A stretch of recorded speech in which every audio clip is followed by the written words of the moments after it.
Assalamualaikum warahmatullahi wabarakatuh, sahabat anak sekalian. Saya doakan semua sahabat-sahabat yang menonton channel saya ini diberi kesehatan, diberi kemudahan rezeki, diberi keberkahan, yang lagi sedih diberi kegembiraan, yang banyak hutang diberikan kemudahan dalam mencari rezeki sehingga hutang-hutangnya bisa terlunasi. Pokoknya saya doakan semoga diberi kebaikan oleh Allah Subhanahu wa taala kepada kita semua, sahabat. Amin ya rabbal alamin. Sebelum saya bercerita pada kesempatan kali ini satu cerita nyata yang bahkan pernah dimuat dalam satu edisi majalah tahun 2000-an ya, 2000-an awal, terjadi di daerah Jawa Tengah, sahabat. Sebelumnya jangan lupa like and subscribe, selalu dukung channel saya supaya bisa lebih berkembang ya sahabat, supaya bisa lebih semangat lagi untuk memberikan konten-konten yang mendidik dan menginspirasi ya. Baik sahabat-sahabat, ini saya akan bercerita tentang satu kisah nyata, wallahu alam, tapi yang jelas kita ambil pelajaran berharga dari kisah ini nanti ya. Ini kita berkisah tentang salah satu tumbal pesugihan yang berhasil kembali. Jadi yang selamat, tapi sempat kemudian dia dibawa ke alam pesugihan. Cerita ini settingnya di tahun 2000-an awal, di tahun 2003. Ini terjadi di daerah pesisir Jawa Tengah ya. Untuk kotanya tidak usah saya sebutkan ya, pokoknya pesisir di Jawa Tengah. Sebut saja ada seorang pemuda yang bernama Aris ya. Si Aris ini seorang pemuda, seorang anak yatim. Dia memiliki seorang ibu yang sudah tua. Dia anak satu-satunya, anak tunggal. Dari ibu ini sebut saja Ibu Parmi namanya ya.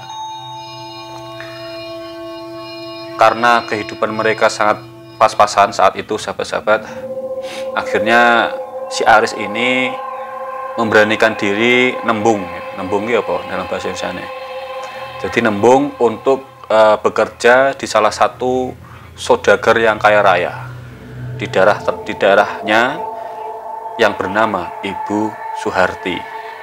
Ibu Suharti ini seorang saudagar kaya, memiliki toko grosir retail ya, 3 tempat sahabat, bayangkan 3 tempat. Dia sangat kaya raya. Tokonya ini menguasai daerah tersebut. Jadi semua toko-toko kecil, terus kemudian pasar-pasar kalau mau kulak di situ, di tempat kulaan ya. Ini sebelum toko-toko modern Indo Alfa itu menyerang ya, karena di tahun 2003 itu belum semasif sekarang. Ini tokonya Bu Suharti ini sangat menguasai. Nah, si Aris ini kemudian diterima bekerja di tokonya Ibu Suharti ini sebagai kuli angkat junjung dari ya barang-barang toko. Jadi ketika ada yang beli beras atau ada yang beli apa, belanjanya itu yang bawakan si Aris. Kemudian ada yang bongkar muat, ya dia ikut bantu, intinya itu. Ini masih pilek sahabat, mohon maaf. Tapi insya Allah ini saya sudah minum obat ya, seperti saran dari sahabat-sahabat yang kemarin. Dia kerjanya itu angkat junjung ya, karena kuli junjung, dia bongkar pasang, bongkar muat. Nah itu dia yang bekerja, si Aris ini bekerja 1 bulan bekerja, dia hanya digaji saat itu sudah lumayan itu. Saat itu digaji 1 bulan bekerja itu 1.200.000 di tahun 2003. Ya, itu sudah lumayan, 1.200.000 itu sudah lumayan, mendekati UMR waktu itu mungkin ya. Kalau sekarang nggak dapat apa-apa gaji itu. Terus kemudian wah itu senangnya minta ampun. Gaji itu kemudian diberikan kepada ibunya untuk dibelikan lauk sahabat. Kehidupan si Aris ini ya karena pas-pasan ya, minim ya, seorang anak yatim, wah itu dapat uang segitu dibelikan lauk untuk ibunya. Ibunya waktu itu pengen makan daging ayam itu, wah senangnya minta ampun. Dibelikan itu untuk kemudian dimakan satu keluarga ya, berdua dengan ibunya. Wah alhamdulillah sekali itu saat itu. Terus kemudian singkat cerita, ternyata sudah Aris bekerja di situ sudah 3 bulan lamanya. Sudah 3 bulan lamanya. Lantas kemudian ada satu kejadian yang aneh saat itu. Ibu Suharti itu berbaik hati kepada si Aris. Tiba-tiba melebihkan bayaran waktu gajiannya itu. Yang 1.300.000 yang biasanya itu dilebihkan 2 kali lipat. Ini Riz, ada kelebihan rezeki, tolong diterima ya. Loh, ini apa Bu? Lah ini untuk kamu, kata Ibu Suharti kepada si Aris. Loh, tapi kok banyak sekali Bu? Saya kan kerjanya juga biasa-biasa saja. Ibu Suharti bilang, enggak apa-apa, diterima aja gitu katanya. Terima aja. Ya akhirnya karena Aris tidak tahu, akhirnya diterima. Terima kasih Bu. Ya sama-sama. Nah, Bu Suharti ini agak mencurigakan. Ketika dia itu Aris mau menerima uang yang diberikannya, jadi gajinya itu 2 kali lipat sahabat. Jadi 1.300.000 dikalikan 2. Pas gajian itu pas 3 bulan. Ya, setelah dia kerja 3 bulan. Setelah itu kemudian Aris pulang. Malamnya itu entah kenapa suasana kamarnya itu sumuk ya apa ya. Dalam bahasa Indonesia mungkin panas ya. Panas tidak kayak biasanya. Dia meleding, bediting ki copot kelambi. Karena di daerah pesisir itu kan panas ya. Untuk bisa tidur. Keanehan terjadi saat tengah malam, sahabat. Saat tengah malam itu, si Aris itu masih ketap-ketip, tidak bisa memejamkan mata. Dia melihat ada satu cahaya merah. Jadi cahaya merah yang terbang ke arahnya. Jadi dari jendela itu dia lihat, oh ada cahaya merah terbang ke arahnya, masuk dari atas. Jadi ada gumbalan yang itu ada apinya, terus kemudian terbang masuk ke rumahnya melalui atas, kemudian langsung ke kamarnya. Dia terkejut tiba-tiba tanpa dia sempat untuk menghindar atau berteriak atau yang lainnya. Cahaya itu langsung merasuk ke dalam dirinya si Aris itu. Dan saat itu dia pingsan, tidak sadarkan diri, sahabat. Jadi langsung kena dia, tanpa sempat menghindar, tanpa sempat berteriak. Jadi kejadian itu sangat cepat, karena kecepatan cahaya lebih cepat daripada kecepatan suara ya. Cepat sekali, sehingga dia tidak bisa apa-apa saat itu, ambruk. Dan ini baru diketahui oleh ibunya saat menjelang subuh mau dibangunkan untuk sholat subuh. Si Aris ini adalah seorang anak yang taat beragama, ya, taat beragama. Dia saat itu dari kecil sampai kemudian dia dewasa saat ini, dia masih menyempatkan diri untuk sering ngaji, walaupun ngaji biasa ya, ngaji deres biasa. Dulu pernah ngaji di TPQ, ikut Ustadz di Madi dan lain sebagainya, itu ya ngaji biasalah. Saat itu di pesisir masih kental di situ. Saat mau dibangunkan di sholat subuh, ibunya kaget. Astagfirullahaladzim, Aris, kenapa kamu Aris? Akhirnya geger. Tetangga-tetangga datang ke situ, terus kemudian dilarikan ke puskesmas terdekat. Di puskesmas itu Aris divonis meninggal dunia. Jadi ditetapkan secara medis sudah tidak lagi bernyawa, sahabat. Tapi kemudian hal mistis dialami si Aris ini. Ketika dia itu sadar, dia ditendang. Bangun kamu, bangun. Tendang, ketika dia bangun, dia melihat ada sosok besar hitam, berbulu, semua tubuhnya berbulu besar sekali. Mungkin 3 kalinya manusia, jadi hampir 4 meter, 5 meter besar. Jadi dia kan mendangak ya, dangak itu bahasa Indonesianya apa? Melihat ke atas, ada 2 sosok hitam besar berbulu, tangannya besar-besar, kukunya panjang-panjang, sahabat. Karena mungkin di alam jin nggak ada manicure pedicure mungkin, jadi kukunya panjang-panjang, lebat. Terus kemudian ada tanduknya, sahabat. Di sini ada tanduknya 2 gini. Ada tanduknya, itu 2 sosoknya. Bangun kamu. Dia itu heran, loh, saya di mana ini? Si Aris itu heran. Saat itu dia belum ngeh, dia di mana? Apakah saya masuk neraka, disiksa, atau sudah meninggal, atau bagaimana? Dia nggak, atau ini hanya mimpi? Dia belum menyadari itu. Tapi ketika ditendang itu, dia merasakan sakit.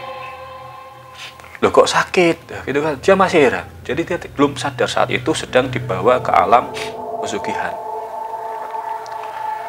Terus dari situ diseret, jadi itu posisinya dia sudah dirantai sahabat. Jadi rantai diseret untuk kemudian dibawa ke suatu tempat. Sepanjang perjalanan itu hanya ada warna merah sahabat. Hanya ada warna merah, tidak ada warna yang lain.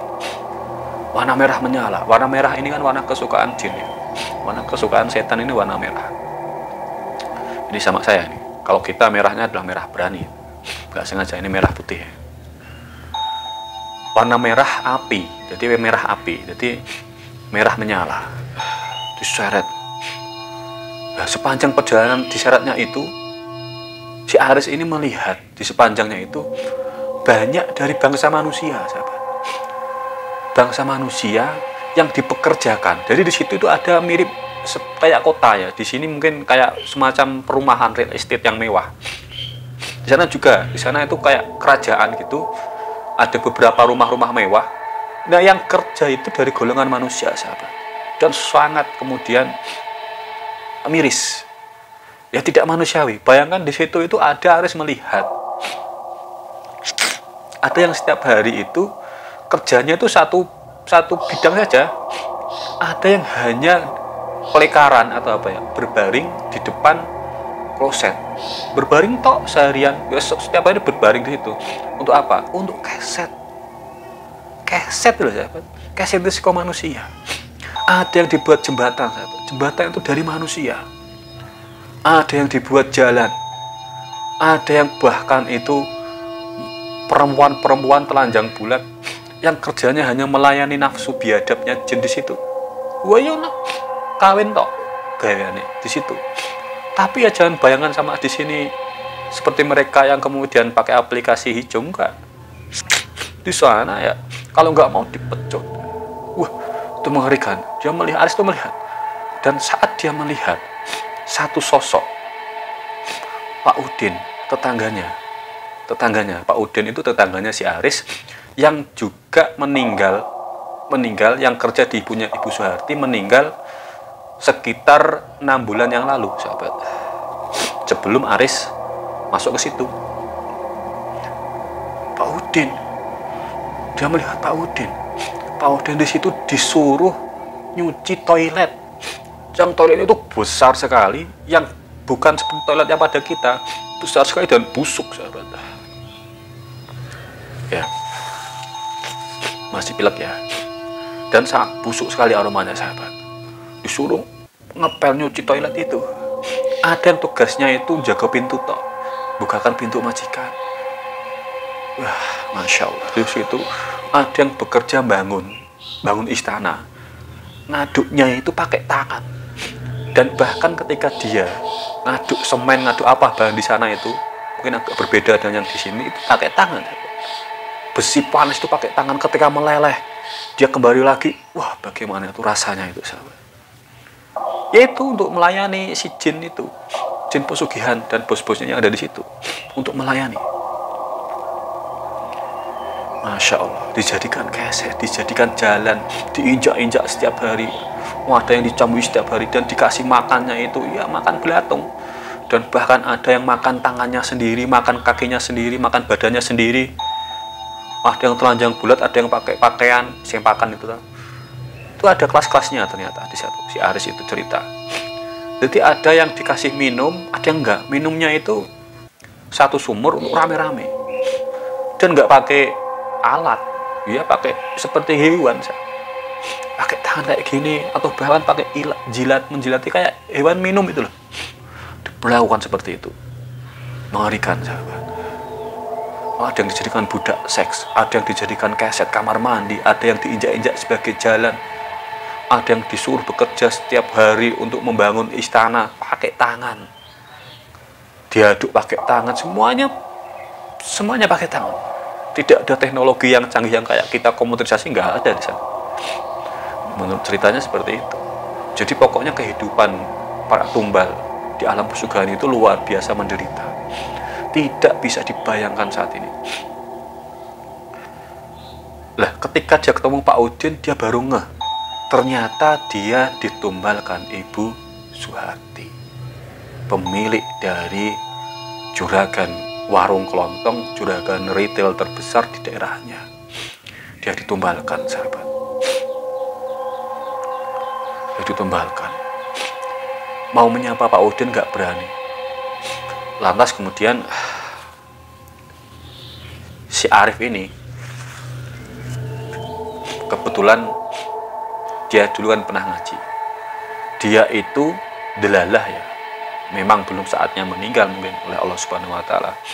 Dalam pikirannya itu terbersit satu zikir yang dulu sering diamalkan dia dan diijazahkan oleh gurunya, kiainya, yaitu setiap selesai sholat baca ayat kursi.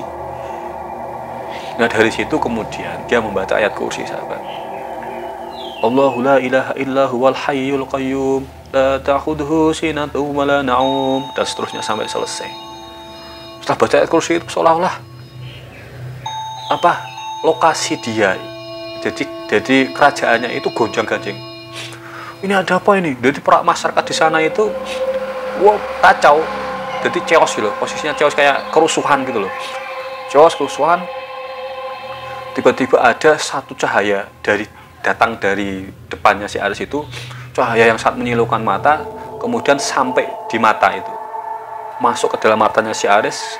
Ketika dia baca ayat kursi terus menerus ya, gonjang-ganjing itu ada cahaya yang masuk ke alamnya itu. Terus kemudian oleh si Aris itu pas masuk ke dalam matanya, ke wajahnya itu tiba-tiba dia pingsan.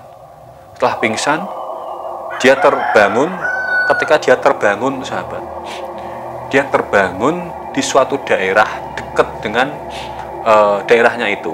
Jadi di luar desa dia terbangun di sekitaran sungai. Jadi di sekitaran sungai, di pinggir sungai yang itu terkenal angker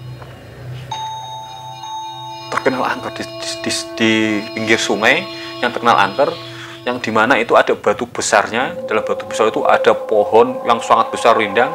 Ya dia itu di pinggirnya itu. Setelah bangun di situ tuh dia dengan pakaian yang compang-camping. Terus kemudian posisinya dia tuh sangat kurus, sahabat, sangat kurus. Bisa jadi ada perbedaan dimensi waktu antara waktu di dunia dan yang ada di alam jinnya itu. Bisa jadi dia berhari-hari di dunia, dia tidak mendapatkan nutrisi, sangat kurus sekali. Terus kemudian dia berjalan tertatih-tatih, delalah. Kebetulan di situ ada satu warga yang sedang waktu itu ketika dia tersadar itu mau menjelang maghrib ya. Warga yang dari selesai mencangkul ladangnya, terus kemudian dia bertemu si Aris, kaget, astagfirullahaladzim, loh kamu kan si Aris, loh kamu sudah meninggal gitu kan. Terus kemudian dijelaskan oleh si Aris, saya dijadikan tumbal pesugihan oleh Bu Suharti, tapi alhamdulillah mungkin Allah tidak meridhoi Bu Suharti dan menolong saya lantaran saya membaca ayat kursi tadi oleh bapaknya tadi. Kemudian dibawa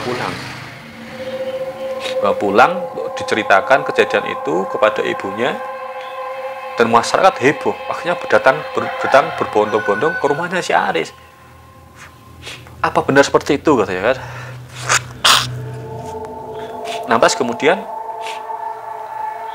oleh kiai setempat dan juga beberapa tokoh masyarakat, waktu itu posisinya lemas ya, si Aris itu lemas, kurus dengan baju yang compang-camping, bercerita kejadiannya itu dia ditumbalkan oleh Bu Suharti. Kemudian oleh para kiai, para alim yang ada di situ beserta kemudian tokoh masyarakat untuk memastikan benar dan tidaknya, akhirnya kuburan si Aris itu dibongkar. Saat itu sudah selesai 7 harinya si Aris, sahabat. Jadi di sana itu ada tradisi mendoakan si mayat itu setiap hari, didoakan, dikirimi doa-doa selama 7 hari, selama 40 hari. Nah ini baru 7 hari, sahabat. 7 hari, tapi Aris masih hidup dan kemudian dia dalam kondisi yang sangat kurus ya. Setelah dibongkar makamnya si Aris itu, ternyata makamnya berubah menjadi gedebok pisang. Sudah tidak ada jasadnya si Aris, itu gedebok pisang. Akhirnya kemudian kaget, Masya Allah, astagfirullahaladzim, lah ini malah jadi gedebok pisang. Akhirnya warga beserta aparat, perangkat desa, semua tokoh masyarakat mendatangi Ibu Suharti, mau melakukan tindak hukum sendiri itu apa namanya itu, main hukum sendiri, main hakim sendiri. Wah, mau kerusuhan itu, tapi dilarang oleh aparat. Karena bagaimanapun juga hal itu tidak bisa dibuktikan secara hukum. Apapun pengakuan si Aris, tapi itu terjadi kan, jadi bingung. Akhirnya oleh aparat kepolisian Ibu Suharti itu diamankan, tetap diamankan, dibawa ke polsek setempatnya, diamankan supaya tidak terjadi hal-hal yang tidak diinginkan seperti pengrusakan atau seperti apa ya, pokoknya masyarakat itu biar tidak main hakim sendiri. Akhirnya pun beliau diamankan. Nah, jadi waktu itu kejadiannya maghrib, si Aris pulang, selesaian, istirahat dulu. Paginya ini kan hari selanjutnya itu kan masyarakat geruduk Bu Suharti. Nah, hari yang sama kemudian diamankan kan di polsek ya, diamankan di polsek. Kemudian di situ itu malamnya sahabat, Ibu Suharti kedatangan tamu. Siapa? Tamu pesugihannya, yang ternyata dia tetap menuntut adanya tumbal. Karena si Aris ini lolos dari tumbal, akhirnya yang ditumbalkan Ibu Suharti itu sendiri. Paginya Ibu Suharti ditemukan tewas di polseknya sedekat itu. Jadi tewas di situ dengan mata melotot sahabat. Jadi tewasnya itu mata melotot seperti orang tercekik. Ya, nauzubillahi min dzalik. Akhirnya yang dibawa itu akhirnya Ibu Suharti. Dalam kasat mata dia meninggal dunia. Kehabisan nafas. Tapi kan ya lucu, masa bisa kehabisan nafas? Itu didiagnosa memiliki penyakit angin duduk itu, yang tiba-tiba meninggal atau kayak mirip-mirip serangan jantung ya. Dugaannya kayak itu. Tapi yang jelas faktanya dia meninggal seperti dalam kondisi tercekik. Jadi mata melotot, lidah menjulur sahabat, lidah menjulur. Bu Suharti meninggal. Jadi malamnya itu dia kedatangan pesugihannya, paginya ditemukan meninggal.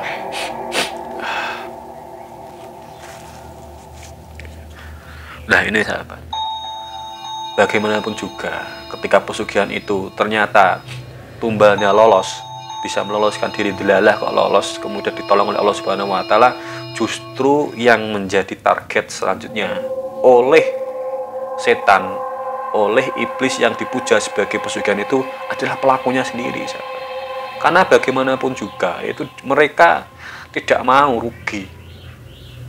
Jadi si Aris ini alhamdulillahnya lolos dari pesugihan dan memiliki pengalaman yang luar biasa melihat kehidupan para tumbal pesugihan yang ada di alam sana, yang ternyata dijadikan budak, dijadikan para pekerja, bahkan ada yang dijadikan keset kamar mandi, dijadikan jalan untuk diinjak-injak setiap hari, dijadikan jembatan sahabat, dijadikan budak nafsu yang setiap saat dipenteng itu kemudian harus melayani nafsu bejatnya iblis jin. Tidak dikasih makan makanannya sehari sekali, dikasih cuma belatung, minumnya sumur, itu lebih bagus daripada pelakunya ini. Yang pelakunya ini dia makan minum dari tubuhnya sendiri nanti di sana. Nauzubillahi min dzalik sahabat. Ngeri sekali kehidupan para tumbal yang ada di sana.